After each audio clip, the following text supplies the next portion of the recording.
परिचय। छात्रों, हम सभी सरल रेखाओं के बारे में जानते हैं। क्या कोई बता सकता है कि इन्हें किसने शामिल किया? ठीक है, मैं बताता हूं। रेखा या सरल रेखा के विचार को प्राचीन गणितज्ञों द्वारा अपनाया गया। यूक्लिड उन्हीं में से एक थे। अध्यापक जी, उन्हें सरल रेखा को अपनाने की आवश्यकता क्यों पड़ी? बच्चों, नगण्य चौड़ाई और गहराई वाली सीधी वस्तुओं को प्रदर्शित करने के लिए उन्होंने सरल रेखा को अपनाया।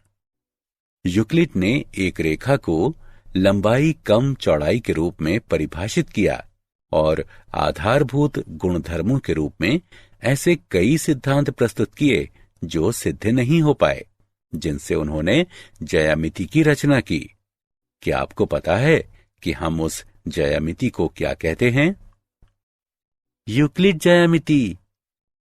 बच्चों, नगण्य चौड़ाई और गहराई वाली सीधी वस्तुओं को प्रदर्शित करने के लिए उन्होंने सरल रेखा को अपनाया। यूक्लिड ने एक रेखा को लंबाई कम चौड़ाई के रूप में परिभाषित किया और आधारभूत गुणधर्मों के रूप में ऐसे कई सिद्धांत प्रस्तुत किए जो सिद्ध नहीं हो पाए, जिनसे उन्होंने ज्यामिति की रचना की। क्या आपको पता है कि हम उस ज्यामिति को क्या कहते हैं? शाबाश, हाँ, तुम सही हो। यूक्लिड ज्यामिति। लेकिन आधुनिक गणित में रेखा की अवधारणा का उस तरीके से गहराई से संबंध है जिसके अनुसार ज्यामिति की व्याख्या की जाती है। उदाहरण के लिए, वैश्लेषिक ज्यामिति में तल में एक रेखा को प्रायः उन बिंदुओं के समूह के रूप में परिभाषित किया जाता है जिसके निर्देशांक दिए गए रैखिक समीकरण को संतुष्ट करते हैं। लेकिन आपतन ज्यामिति में एक रेखा स्वतंत्र वस्तु हो सकती है जो उन बिंदुओं के समूह से अलग होती है जो इस पर स्थित होते हैं। आइए सरल रेखाओं के बारे में और जानें।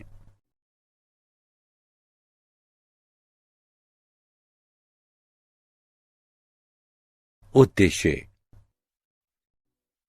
इस पाठ के अंत में आप निम्न करने में सक्षम हो जाएंगे। ढाल अंतःखंड रूप की व्याख्या करना। अंतःखंड रूप की व्याख्या करना। लंब रूप को जानना। एक रेखा के व्यापक समीकरण को लिखना। एक बिंदु से रेखा की दूरी ज्ञात करना। दो समांतर रेखाओं के बीच की दूरी ज्ञात करना।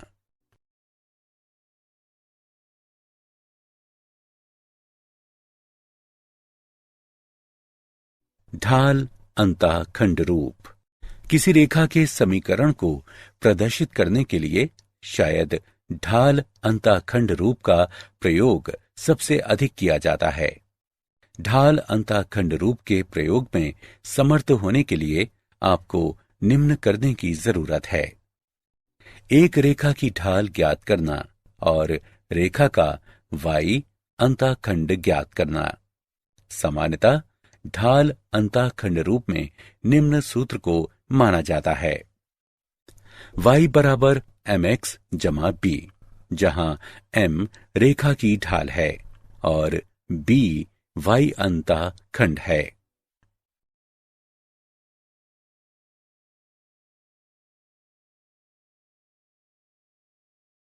ढाल अंतःखंड रूप का उदाहरण। उस रेखा का समीकरण ज्ञात करें जो y अक्ष को मूल बिंदु से ऊपर 2 इकाई की दूरी पर काटती है और x अक्ष की धन दिशा के साथ 30 डिग्री का कोण बनाती है। हल। ज्ञात है कि यदि हम m ढाल वाली कोई रेखा y अंतःखंड बनाती सी है तो रेखा के समीकरण को y बराबर mx जमा c के रूप में व्यक्त किया जाता है। यहां c बराबर 2 और m बराबर tan 30 डिग्री, जो कि 1/वर्गमूल 3 के बराबर है, इस प्रकार दी गई रेखा का अभीष्ट समीकरण है y बराबर x बटे वर्गमूल 3 जमा 2। इसे हल किया जा सकता है x घटा वर्गमूल 3y जमा 2 वर्गमूल 3 बराबर 0।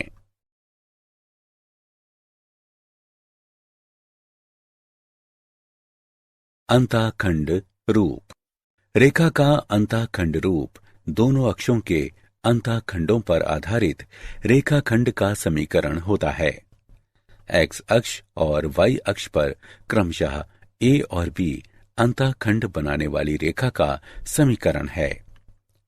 x बटे a जमा y बटे b बराबर 1। ax अंतःखंड है, by अंतःखंड है। a और b अशून्य होने चाहिए।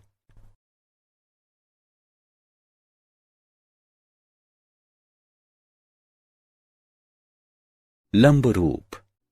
किसी रेखा के समीकरण को निर्धारित करने की विधियां सामान्यतः रेखा पर एक बिंदु या बिंदुओं के बारे में किसी जानकारी पर निर्भर करती हैं। लंब रूप एक ऐसी विधि है जिसमें रेखा के किसी भी बिंदु के बारे में पहले से जानकारी की जरूरत नहीं होती है। रेखा के बारे में इसकी मूल बिंदु से दूरी तथा लंब और x अक्ष के बीच का कोण ज्ञात होता है, जहां कोण को x अक्ष की धन दिशा से वामावर्त मापा जाता है। एक सरल रेखा के समीकरण का लंब रूप है x cos अल्फा जमा y sin अल्फा घटा p बराबर 0, जहां अल्फा x अक्ष से रेखा पर मूल बिंदु से लंब के बीच का कोण है तथा p लंब की लंबाई है।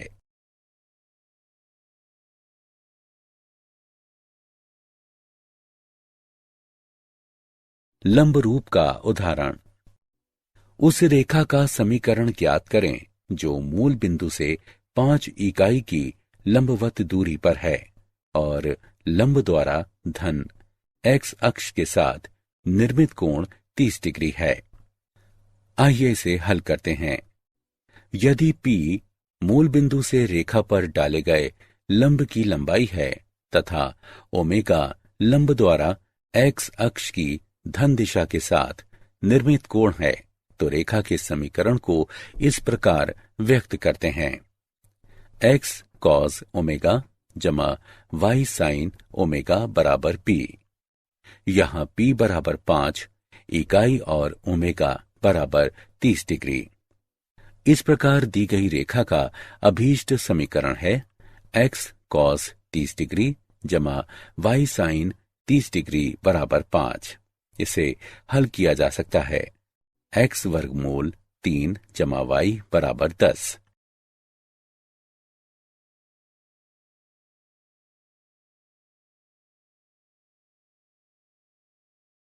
रेखा का व्यापक समीकरण ax जमा by जमा c बराबर 0 रूप की कोई समीकरण जहां a और b एक साथ 0 नहीं है व्यापक रैखिक समीकरण या रेखा का व्यापक समीकरण कहलाता है। व्यापक समीकरण के विविध रूप।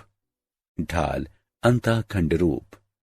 यदि b 0 के बराबर नहीं है तो ax जमा by जमा c बराबर 0 को इस प्रकार लिखा जा सकता है y बराबर घटा a x बटे b घटा c बटे b, या y बराबर mx जमा स्मॉल c, जहां m बराबर घटा a बटे b, स्मॉल c बराबर घटे c बटे b, y अंतःखंड है। यदि b बराबर 0 तो x बराबर घटा c बटे a बराबर x अंतःखंड है, जो कि एक ऊर्ध्वाधर रेखा है जिसकी ढाल अपरिभाषित है। अंतःखंड रूप। यदि c 0 के बराबर नहीं है तो ax जमा by जमा c बराबर 0 को इस प्रकार लिखा जा सकता है, या x बटे ए जमा वाई बटे बी बराबर 1, जहां ए बराबर घटा सी बटे ए बराबर एक्स अंताखंड, बी बराबर घटा सी बटे बी बराबर वाई अंताखंड। यदि सी बराबर 0 तो ए एक्स जमा बी वाई जमा सी बराबर 0 को इस प्रकार लिखा जा सकता है: ए एक्स जमा बी वाई बराबर 0, जो मूल बिंदु से जाने वाली एक रेखा है और इसलिए अक्षों पर 0 अंतःखंड है। लंब रूप: मान लें x cos ओमेगा जमा y sin ओमेगा बराबर p। समीकरण ax जमा by जमा c बराबर 0 या ax जमा by बराबर घटा c के द्वारा प्रदर्शित रेखा का लंब रूप है। इस प्रकार दोनों समीकरणें समान हैं और इसलिए a बटे cos ओमेगा बराबर b बटे sin ओमेगा बराबर घटा c बटे p। इससे हमें प्राप्त होता है cos ओमेगा बराबर घटा AP बटे c और sin ओमेगा बराबर घटा BP बटे c। और अब sin वर्ग ओमेगा जमा cos वर्ग ओमेगा बराबर घटा AP बटे c पूरे का वर्ग जमा घटा BP बटे c पूरे का वर्ग बराबर 1, या p वर्ग बराबर c वर्ग बटे a वर्ग जमा b वर्ग, या p बराबर जमा घटा c बटे a वर्ग जमा b वर्ग का वर्गमूल। इसलिए cos ओमेगा बराबर जमा घटा a बटे a वर्ग जमा b वर्ग का वर्गमूल और sin ओमेगा बराबर जमा घटा b बटे a वर्ग जमा b वर्ग का वर्गमूल। इस प्रकार समीकरण ax जमा by जमा c बराबर 0 का लंब रूप है। x cos ओमेगा जमा y sin ओमेगा बराबर p, जहां cos ओमेगा बराबर जमा घटा a बटे a वर्ग जमा b वर्ग का वर्गमूल, sin ओमेगा बराबर जमा घटा b बटे a वर्ग जमा b वर्ग का वर्गमूल, तथा p बराबर जमा घटा c बटे a वर्ग जमा b वर्ग का वर्गमूल।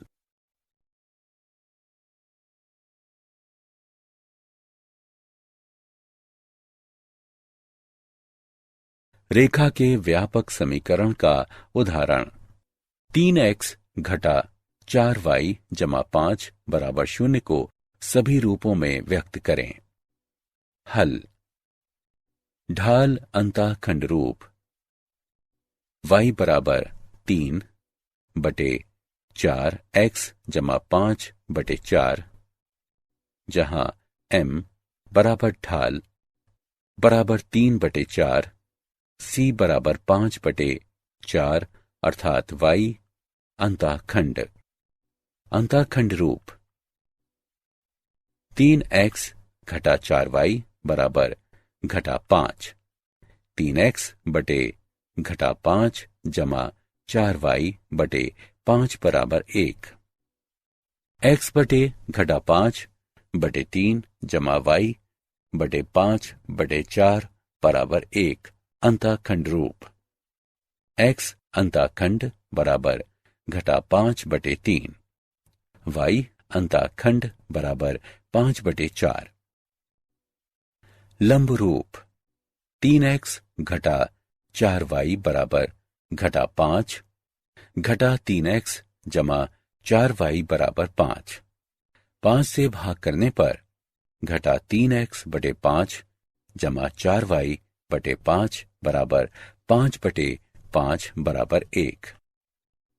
x cos अल्फा जमा y sin अल्फा बराबर p, p 0 से अधिक है, जहां cos अल्फा बराबर घटा 3 बटे 5 sin अल्फा बराबर 4 बटे 5 p बराबर 1।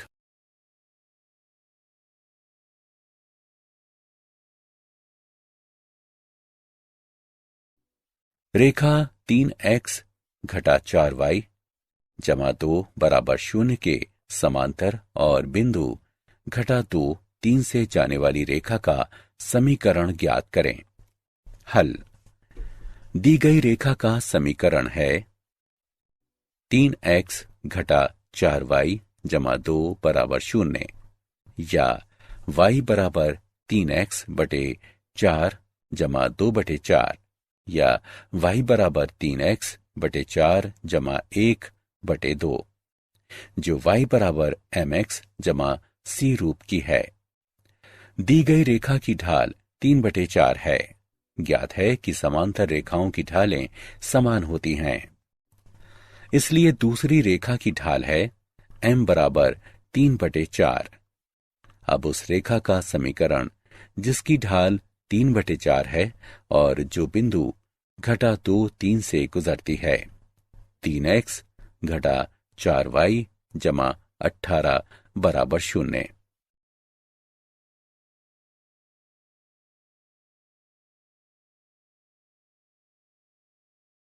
एक बिंदु की रेखा से दूरी।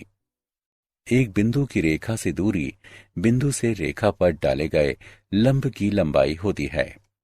एक रेखा ax जमा by जमा c बराबर 0 की बिंदु x1 y1 से लंबवत दूरी d को इस प्रकार व्यक्त करते हैं। d बराबर ax1 जमा by1 जमा c का मापांक बटे a वर्ग जमा b वर्ग का वर्गमूल।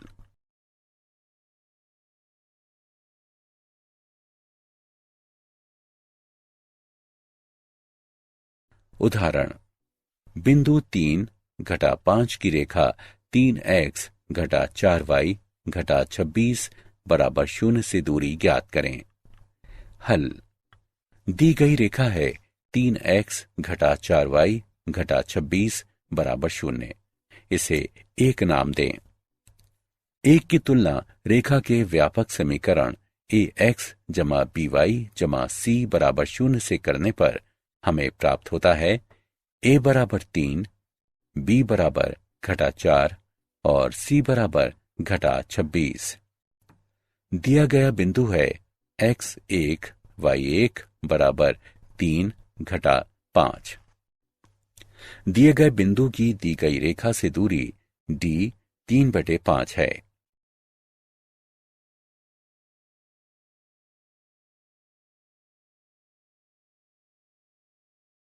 दो समांतर रेखाओं के बीच की दूरी। दो समांतर रेखाओं y बराबर mx जमा c1 और y बराबर mx जमा c2 के बीच की दूरी को इस प्रकार व्यक्त करते हैं। d बराबर c1 घटा c2 का मापांक बटे 1 जमा m वर्ग का वर्गमूल। यदि रेखाएं व्यापक रूप में हों, अर्थात ax जमा by जमा c1 बराबर 0 और ax जमा by जमा c2 बराबर 0, तो उनके बीच की दूरी है d बराबर c1 घटा c2 का मापांक बटे a वर्ग जमा b वर्ग का वर्गमूल। उदाहरण। समांतर रेखाओं 3x घटा 4y जमा 7 बराबर 0 और 3x घटा 4y जमा 5 बराबर 0 के बीच की दूरी ज्ञात करें। हल। यहां a बराबर 3, b बराबर घटा 4, c1 बराबर 7 और c2 बराबर 5, इसलिए अभीष्ट दूरी है d बराबर 7 घटा 5 का मापांक बटे 3 वर्ग जमा घटा 4 वर्ग का वर्गमूल बराबर 2 बटे 5।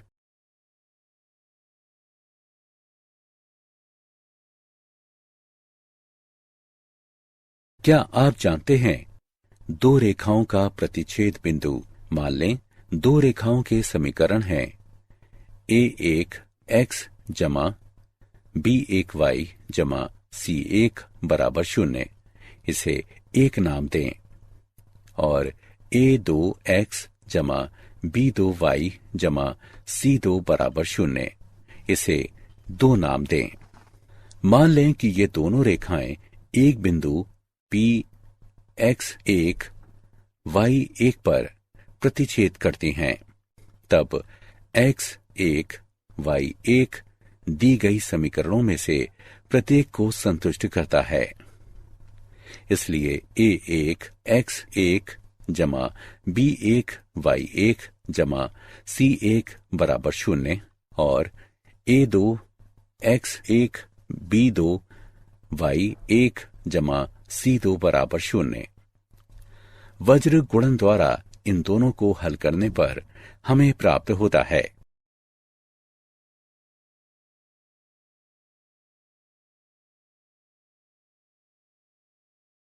यहां 1 और 2 के प्रतिच्छेद बिंदु के निर्देशांक हैं।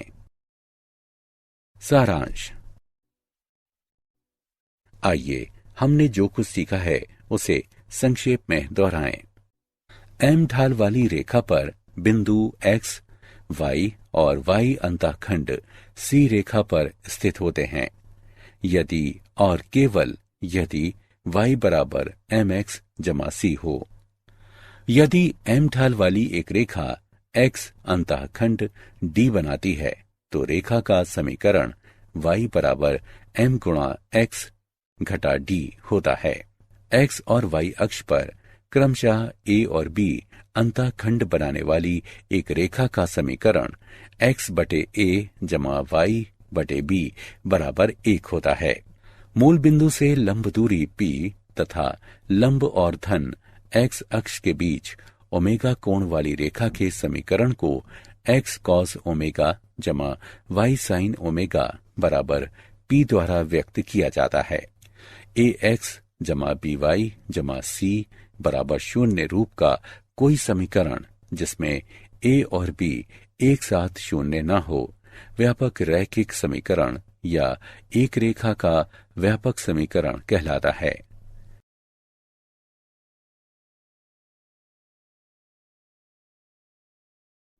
एक रेखा ax जमा by जमा c बराबर 0 की एक बिंदु x1 y1 से लंबवत दूरी को इस प्रकार व्यक्त करते हैं। समांतर रेखाओं ax जमा by जमा c1 बराबर 0 और ax जमा by जमा c2 बराबर 0 के बीच की दूरी को इस प्रकार निरूपित करते हैं।